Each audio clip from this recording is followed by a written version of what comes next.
भाईजान, कौन कहता है कि ऑस्ट्रेलियन पैरट 3-4 माह की उम्र में अंडे बच्चे निकालना शुरू कर देते हैं।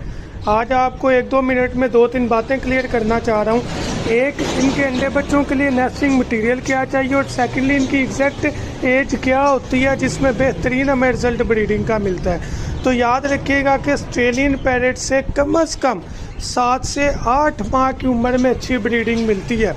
अगर आप 5-6 माह की उम्र में इनसे ब्रीडिंग लेना चाह रहे हैं तो वो ब्रीडिंग बड़ी ख़राब होगी। उस सूरत में आपके जो मेल फीमेल हैं वो बच्चे तो निकाल लेंगे, लेकिन वो बच्चे यहाँ तो कमज़ोर होंगे, मर जाएंगे, फीडिंग अच्छी नहीं होगी, या वो अंडा फीमेल माता के पेट में फंस जाएगा जो कि बाहर नहीं आ पाएगा, जिसकी वजह से मोर्टेलिटी हो सकती है। तो एक चीज़ को आपने मद्देनज़र रखना है कि ऑस्ट्रेलियन पैरट से ब्रीडिंग के लिए कम एज 7-8 माह होगी तो आपको रिज़ल्ट बहुत अच्छा मिलेगा। यहाँ पर लेफ़्ट साइड पर मेरे पास मेल है, राइट साइड पर फीमेल है। आपको नज़र आ रहा होगा क्लियर कम्बिनेशन के मेल की चूंच जो है वो ब्लू है और फीमेल की वाइट है। ये क्लियर करें, मेल की जामन भी हो सकती है और पिंकिश भी हो सकती है, फीमेल की वाइट और ब्राउनिश होती है।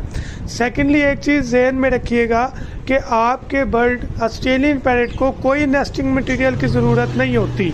उनके लिए बेस्ट कुजी होती है, बॉक्स भी नहीं होता, क्योंकि अंडे दरमियान में रह जाते हैं और दरमियान में रहने से इजीली फीमेल पैरट अपने नीचे ले लेती है और ब्रीडिंग हैचिंग जो रेशियो है वो 100% हो जाती है। तो जहन में रखिएगा 7-8 माह का बच्चा हो तो वो अडल्ट होता है, फिर वो ब्रीडिंग अच्छी करके देता है। सेकेंडली, नेस्टिंग मटेरियल की ज़रूरत नहीं होती, मटकी बहुत अच्छी चीज़ होती है। और थर्डली, मेल फीमेल का डिफरेंस आपको बता दिया है। उम्मीद करूंगा आपको वीडियो पसंद आई होगी। जाने से पहले अगर आप बर्ड्स की एसेसरीज़ हमारे से लेना चाहें, झूले, स्टैंड, बर्तन, ब्रीडिंग पाउडर, मेडिसन वगैरह, दाना साफ़ करने वाली मशीन, केजेस वगैरह कुछ भी खरीदना चाहें तो कॉन्टेक्ट करें 0347 442 111 7 पर और अपना ऑर्डर बुक करवाएं। अल्लाह हाफ़िज़।